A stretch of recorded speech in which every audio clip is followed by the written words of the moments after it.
Carita nunyorotkeun warid hanya Allah ya Karim geus urang tina tadina maksiat tina bodoh jadi pinter disorot ku warid Allah waridul intibah jadi nyaho pangeran teh Allah horeng Kangjeng Nabi teh horenganan ieu teh ya Rasul Allah para wali teh aya nu diangkap jadi kutub Allah beuki jero tah beuki mantep tah sorotan cahaya ilahina cet timbullah kabita hayanglah urang selalu mengingat Allah hudanglah urang ti peuting tahajud salat hajat salat witir langsung baca Quran shalawat zikir menang saha eta kos kitu menang Allah kuari geus dawam jasa la ilaha illallah la ilaha illallah la ilaha illallah eta teh kadang-kadang ku hawa nafsu di mana atuh kuari nu istimewa mah aya di diri urang nu teu dikondisikeun ku urang naon robah mah kadang-kadang dikondisikeun ku urang diuk mah dikondisikeun ku urang lempang mah dikondisikeun ku urang urang bareng ka ditu dikondisikeun ku urang naik sepeda naik motor naik mobil kadang dikondisikeun ku urang jauh teh ka Allah mun masih kundasa kondisi aya nu henteu dikondisikeun ku urang tapi terus bae naon napas urang teh menang Allah teu karasa teh ku urang dipake terus napas kaluhur ka handap apa urang nyesa neja kaluhur ha henteu urang diuk Allah mah terus bae mere napas kaluhur ka handap urang lempang kaluhur ka handap urang sare ku Allah mah diterus bae napas kaluhur ka handap eta menang Allah langsung ngondisikeun datang ajal tah mah urusan Allah. Nah ahli toriko di mana geus luhur tina jahar kana kopi sesuai jeung latifah kuari zikir napas. Jadi zikir napas teh lain hayuh ku urang kumaha nuturkeun Allah mere napas ka urang nuturkeun eta sok geura ge napas ka luhur ka handap Allah lain ku urang dikondisi Allah edan sia kajen kumaha ge atuh lain kos kitu napas tak menang Allah mantak naon ku urang napas disyukuri napas ku urang teh dihormati napas ku urang pake inget ka Gusti Allah sesuai jeung memere Allah napas ka urang teh dikondisikeun ku urang ge ngalabilkeun napas langsung bae zikir melalui napas Allah aya cara-carana khusus kicep apa kurang dikondisikeun henteu urang kicep aing kicep ya kuari dibuka ya eta Allah anu ngicepkeun loba hal-hal anu langsung ti Allah ku urang kurang dihormati nu mantak ieu nikmat kicep luar biasa ge tapi ku urang henteu diinget ieu nikmat kicep tadi nikmat napas geus pohara jasa ku urang eta napas menang Allah teh kok ku urang dipake ka hotel dipake ka naik klub dipake ngabonceng rang dan ngora lain ya Allah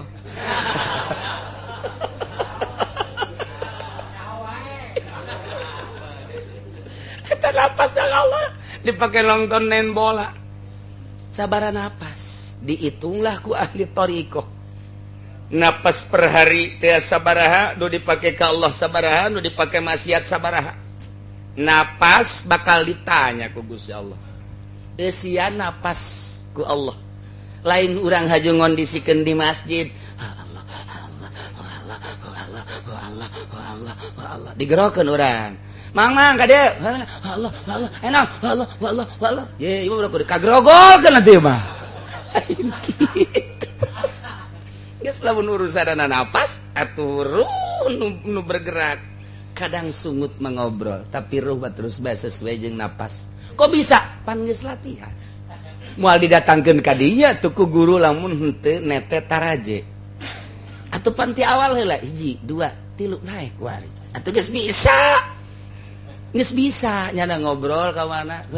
Tapi lo jerona napas. Allah. Napas pa dikondisina ku Allah, dieusian ku urang. Coba urang coba datang ka modar sia guruan. Moal bisa kajian ku kumaha.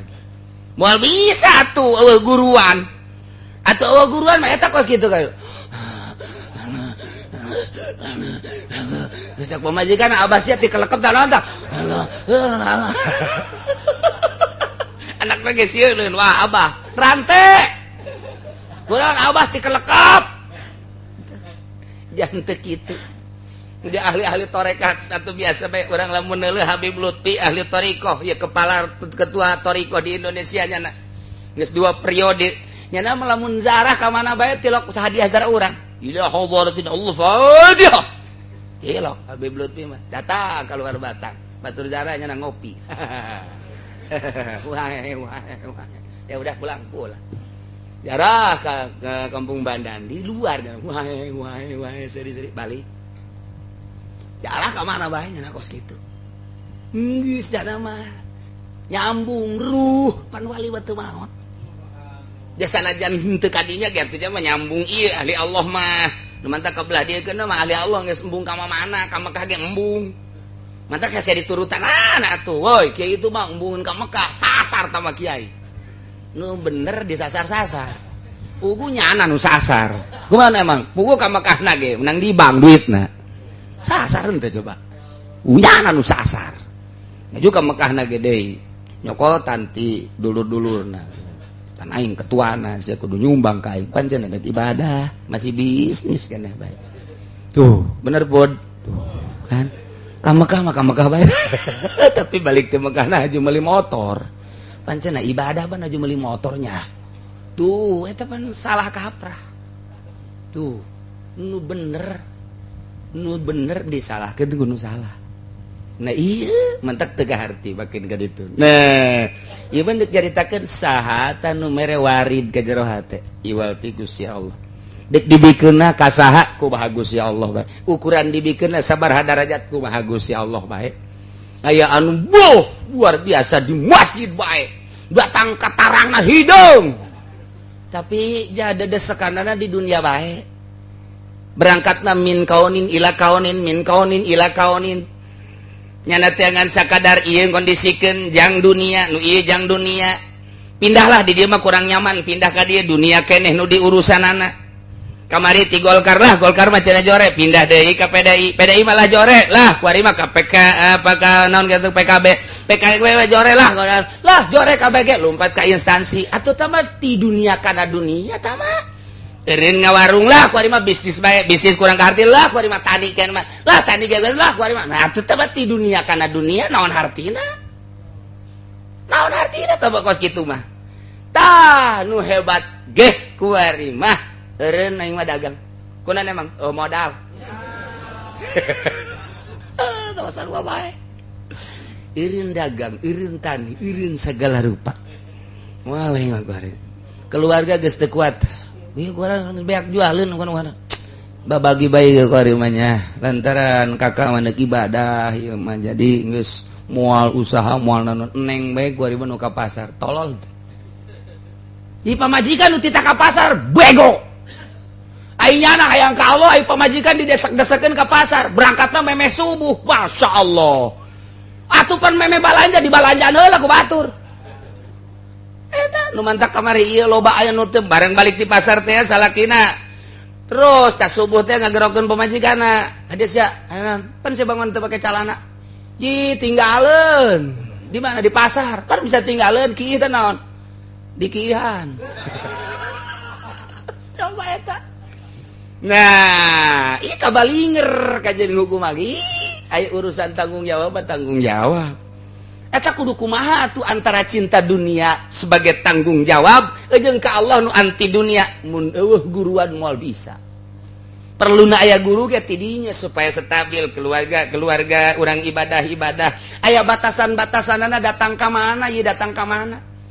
ai urang ka Allah bae mah pamajikan dikeuseuh-keuseuhkeun atuh salah atau urang ka Allah pamajikan ge geus teu meunang urang hirup saaya-aya bae sedengkeun can aya ilmuan can bisa tawakal atuh mal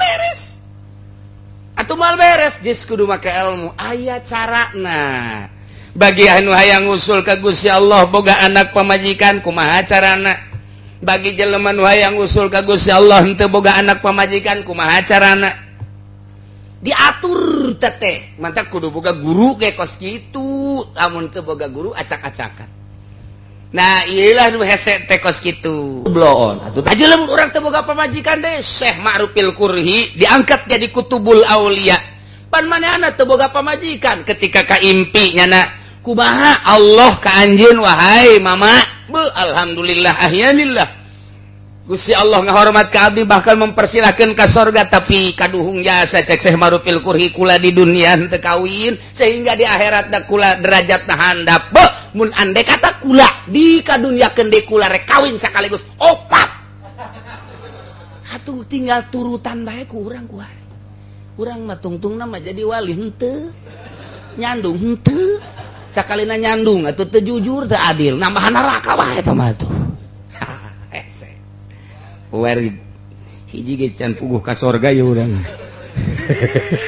oh sidang lah hiji ge can puguh ka sorga mending dua sakalian ka neraka atuh beuki jero tah mah atuh waridul intibah beuki mantep waridul yaqza nikmat jasa geus zikir bae tak kudu aya guruan sing ade ni munaitina la ilaha illallah dengan makna anu jelas kuari nuturkeun napas jadi iraha bae di mana bae geus teu kudunya kelan tasbih berarti jangan napas mah teu bisa ditasbihan atuh teu bisa jarroh urusanana urusan roh mah teu butuh tasbih mun zikir jahar tasbih tama la ilaha illallah la ilaha illallah la ilaha illallah carana lamun lambat la ilaha illallah la ilaha illallah diatur ku ahli zikir lamun hayang gancang ulah make jabar la ilaha illallah la ilaha illallah la ilaha illallah la ilaha illallah ngamuk lain hiber aya cara guys lamun anu boga guru mah ngeunaheun bae oh kos kitu ieu mah dek zikir loba tapi karagok urang nuturkeun la ilaha illallah la ilaha illallah la ilaha illallah la ilaha illallah la ilaha kabet aing mah ngadengena aya dicepetkeun mah lain kitu la ilaha illallah la ilaha illallah la ilaha illallah la ilaha illallah la ilaha jadi jelas ngeunaheun nu nuturkeun ngeunaheun nyanana ge ngeunaheun tah pas ieu mah pandek zikir loba 1000 tapi teu puguh nu nuturkeun ge aing mah jakagok ieu tungtungna mah tuh nyana-nyana zikir nyana-nyana ngarokok kunaon sia ngarokok pan geuzi ge puyang ngadengena puyang teu ngeunaheun moal ngeunaheun sebab teu puguh guruna nah jadi kadege bae kurang kayahoan cara geus ku guru zikirna tah mana kudu lambat mana kudu cepet aya aturanana urang ge dik sorangan we sorangan hayang cepet ye ngejar target ye wah ye hayang dikejar ku urang ye 5.000 waktu udah sakean lalu mun dilambatkeun moal bisa la ilaha illallah la ilaha illallah atuh teh ngariung kos kitu mah dewe disiapkeun silana sesuai jeung aturan teu matana peureum abeh ngeunah nundutanana sieun aduh pajar mah loba bae zikir horengan nundutan tah kuari mah sesuai jeung napas atuh sesuai jeung napas mah kumaha cai ngalir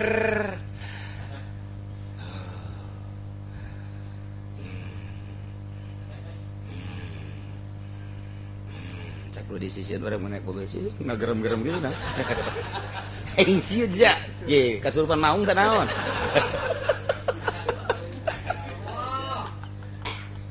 atuh baru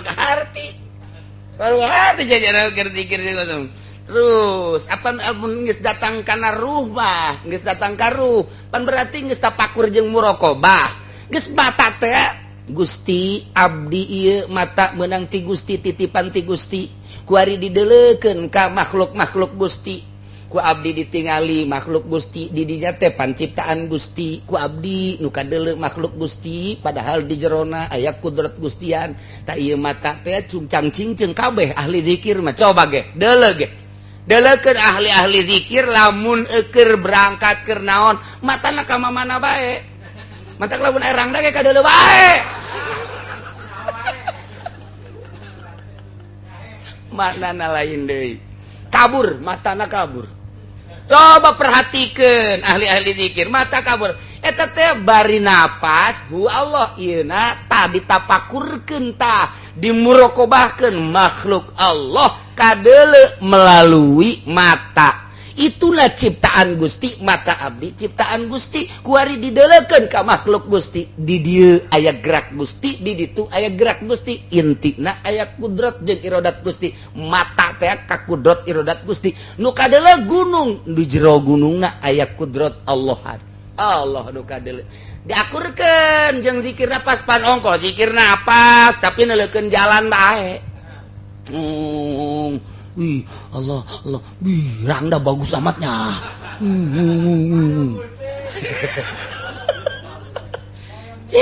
Coba ge, urang naik mobil keur nyupir gitu, padahal keur zikir, aya bae nu boncengan motor. Di hareup lalaki di tukang awe, bujurna pun bagus teh pantah. Bagus, komo motor buatan kuari mah panangkod. Bojak urang lampu stop bagus amatnya. Lampu stop hebat amat. Cak nu di sisi mana lampu stopnya jarwa? Itu lampu stop nu bagus jasa horeng nu di luhureun lampu stop. Bujur bahe nol nerkom. Manya keur zikir kos kitu. Teu akur can wayah datang ka dinya geus dikadinyakeun sasar sia. Diakurkeun. Jadi ieu urang lamun zikir jahar di dieu ayana zikir hobi di dieu ayana zikir naik nah nu mantap ulah sambarangan ge besi anu ngembang-kembangkeun tarekat ulah milu lamun guruna teu mursyid sebab sasar bakal aya naon kitu ngaranna kuda tertentu nu mantap guru-guru nu baku lagi ieu ngomong ku ari ieu nu mantap kaju jelas baheula mah abah kula abuyan teu pernah naon henteu loba nu ngembangkeun nu sasar kuari ambal aya ti sisi gigir cilaka engkeuna dolun mudilun padahal kadeuleuna mah zikir cilaka nyilakakeun sebab naon bahaya engkeuna aya takabur asal geus takabur bohot tuh aing mah teu salat ge pan aing mah ya Allah boh atuh geus pokona mah sia mangke di akhirat nyekelan sorban aing kan eta pohara jasa kos nu bapak kolotna bae eta sorga jeung neraka geus sia mah dijamin ku aing sorban abah cekelan ieu pokoknya mah asal engke gibar-gibar sorban abah cekelan ku sia. Ka mana bah? Neraka. Eta teh salat. Aduh bulan puasa ge terus bae ngagoreng sangu. Anjir mana ieu ngagoreng sangu? Iya tuh ahli Allah mah kos kieu. Ih di mana kanyahoan ahli Allah? Ya, zikir di dieu geus Allah-Allahan bae. Wah, ieu mikung ye. Mikung pan ai torekat da sabada syariat. Lain ninggalkeun syariat teh geus jalan ka cai geus teu diomong-omong tah mah geus parantina ku ari mah dieusian kuruhna ngaranna tarekat untuk mencapai hakikat lain haju teu salat lain haju bulan puasa ngagoreng sangu tah mah norekat kitu mah kabehan geus bisaeun atuh bisa urang aing milu norekat jeung aing teu kudu salat ya teu ngeunaheun tah mah atuh naon pokona aya gerbongna khusus jurusan neraka salah lasar jelema kuari Gusti Allah lagu kuari nge sesuai jeung aturan kuarine naik kawaridul wiso usul ka Allah teh datang maksudna ka tujuan lamun urang di dieu ka Bandung nu ditinggalkeun teh Tangerang Jakarta Bogor Sukabumi Cianjur pada larang dak datang tah ka Bandung nu ditinggalkeun berbagai kota eta zahir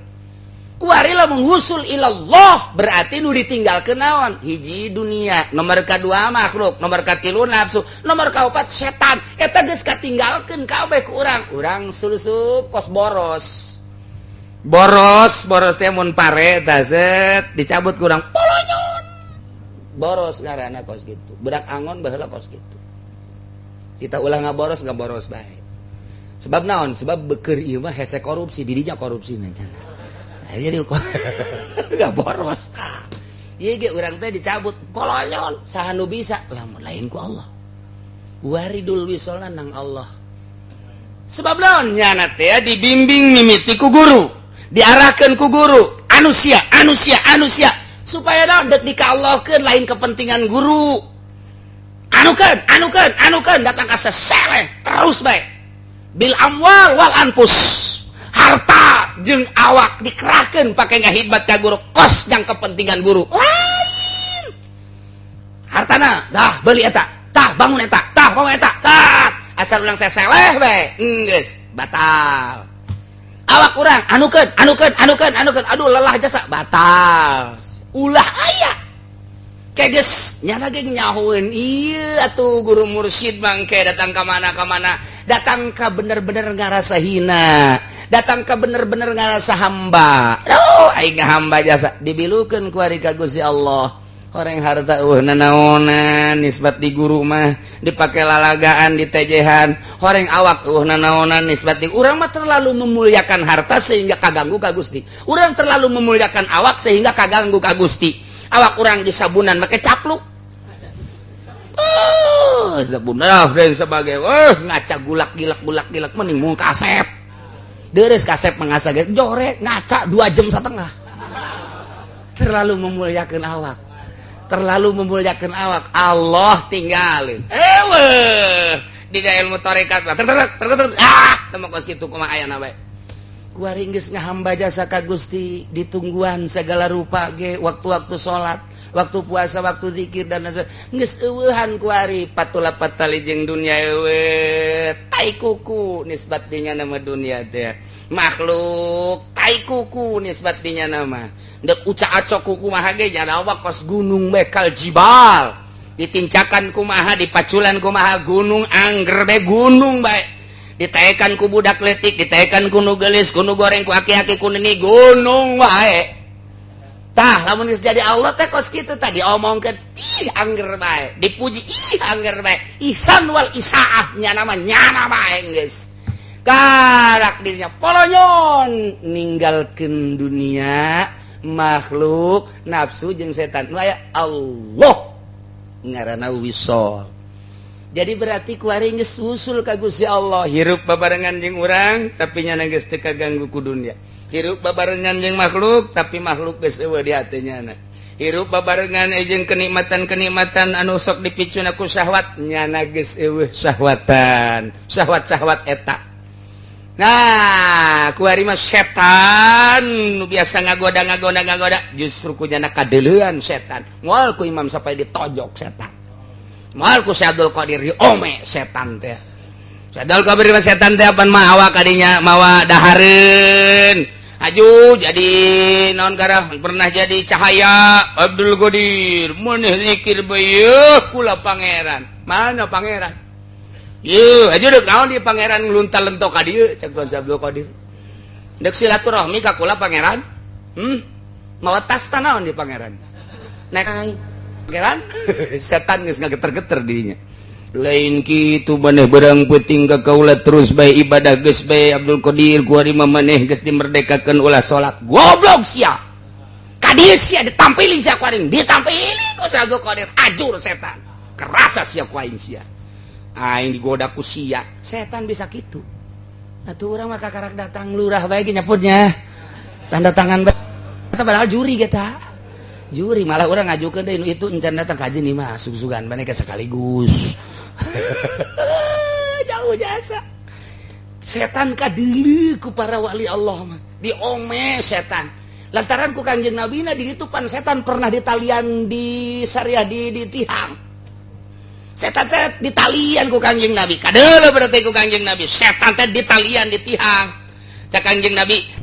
aula henteu beusi ngaleuwihan dulur kaula nu ngaran Kanjeng Nabi Sulaiman kukula diseret ngan Kanjeng Nabi Sulaiman teh pan pernah nyarita moal aya nu ngaleuwihan ti kula ti karajaan mas sebab setan jin nurut ka kaula padahal kula ge bisa tah ditalian ngan kulantaran beusi ngaleuwihan dulur kula menghormati kana ucapanana dilepaskeun ku Kanjeng Nabi di atuh urang mah pan setan nararupak diceuli narumpak di pudak aja orang manyen peternakan setan pan orang mah atau peternakan setan orang mah loba di imah peternakan setan di kantor peternakan setan di warung peternakan setan di mobil peternakan setan tah HP aya bugilan peternakan setan atuh boro-boro HP batur Habib HP teh HP jeung geus diteulah bae HP Habib Rozak ya urang bulean teu make calana blon teh coba atuh kobon haji pudolit. Ya Karim, setan urang mah dijieun peternakan. Nah, jadi urang lamun nyaritakeun bab kawalian urang teh isin. Lantaran ulang asa diketrokan bae. Oh benerna urang teh. Oh benerna. Nah, lamun urang ngarasa teu bener berarti urang teh bener-bener ngarasa salah. Lamun ketika urang nyaritakeun kos kitu, deh tapi bisa anan, teu ngarasa bener, urang beuki takabur ka Gusti Allah. Ieu urang kakaraksa kieu bae ge geus asa benerna jasa. Nyaritakeun dunia urang cinta dunia can akur. Nyaritakeun pepegatan jeung jelema malah nyieun jaringan urang mah. Nyaritakeun jeung nafsu malah nambah. Jadi nu bener jeung urang mah. Berarti urang jauh keneh jasa. Nailah warid wisol saha pijelemaanana nu kaluar min sijnil aqwad ila suhudil mukawwid. Kaluar tina maujudat mumkinat neuleuh kana nu ngawujudkeun alam. Sakumaha Kanjeng Nabi Sulaiman dibukakeun tadi, ya Karim, Masya Allah nuri Ibrahim malakutas samawati wal, ya ada dikasapkeun ku Gusti Allah, dibukakeun blak kadeuleuh kabeh. Bumi dibukakeun blak kadeuleuh ka maha sagalana Gusti Allah. Urang mah pan kuaring we, urang nyebut Allahu Akbar. Akbar Allah teh can kabayang ku dieu. Sebab naon? Sebab urang mah make ikhtiar. Tapi lamun jelema geus teu make ikhtiar, geus asa ku Allah dikendalikeun, ku Allah urang teh ayeuna mah kitu diaping. Jadi naon teh lain urang nu berangkat nang Allah eta kan mindahkeun kitu teu sambarangan.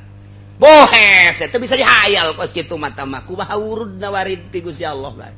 Nah, ieu lah keur carita warid ka hiji, warid kadua, warid katilu, warid ka Allah nang Allah kabeh ge. Ketika orang dienolkeun nyanggakeun sadaya-daya kumaha eta kuncina? Kuncina tilu, hiji tawakal, dua taslim, tilu tafwid. Tawakal pasrah ka Gusti Allah lantaran Gusti Allah geus janji. Jelema nu tawakal tentrem jeung tenang, yakin kana janji Allah. Jelema nu kadua luhur taslim, hartina taslim pasrah ka Gusti Allah lantaran percaya jeung yakin kana ilmuna. Eueuh hiji perkara nu teu kagahuan ku Gusti Allah. Jelema nu bertaslim berarti pinuh katentreman jiwana sebab ka mana bae dideleukeun, didengekeun, dikagahukeun ku Gusti Allah. Nomor katilu tafwid, tafwid teh pasrah ka Gusti Allah ngan boga kayakinan percaya penuh kana nasib jeung kudrat iradat ti Gusti Allah. Wabeh urang teh ieu dihukuman ku Gusti Allah, hirup jeung paehna, robah jeung cicingna, ieu kabeh nang pamere Allah. Tafwid sadaya-daya urang bisa tawakal kelas hiji, bisa taslim nu kelas 2, bisa taslim tafwid nomor katilu, jadilah kutubul aulia. Ngomong mah babari kuari kene jadi kutub, praktekna coba ge. Boro-boro taslim tawakal bae ge urang kan bisa di lisan doang. Aya ka Mekah bismillah tawakkaltu 'alallah wala haula wala quwata illa billahil azim bari ceurit. Naik mobil dadah. Tawakal. Aja mah nanyakeun, mana tadi tas? Bener tawakal ka tas. Saya jasa tawakal.